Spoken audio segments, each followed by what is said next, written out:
మొన్నటికి మొన్న కర్నూలు బస్సు విషాదం తీసుకున్నట్లయితే గనక ఆ బైకర్ అర్ధరాత్రి మద్యాన్ని కొనుగోలు చేసి ఆ మద్యం మత్తులో బైక్ నడిపి పరోక్షంగా 19 మంది ప్రాణాలు పోవడానికి కారణం అవ్వలేదా?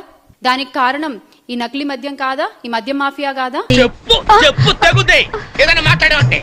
ఇన్వెస్టిగేషన్ రిపోర్ట్స్ లో తేలింది ఏంటి? వాళ్ళు పర్చేస్ చేసింది, మందు కొనుగోలు చేసింది ఒక లైసెన్స్డ్ వైన్ షాప్. పర్చేస్ చేసిన టైం ఏదైతే ఉందో అది ఫస్ట్ 2 సార్లు కొన్నారు. ఫస్ట్ టైం పర్చేస్ చేసింది 7 గంటలకు, ఆ తర్వాత పర్చేస్ చేసింది కొనింది 8:30కు.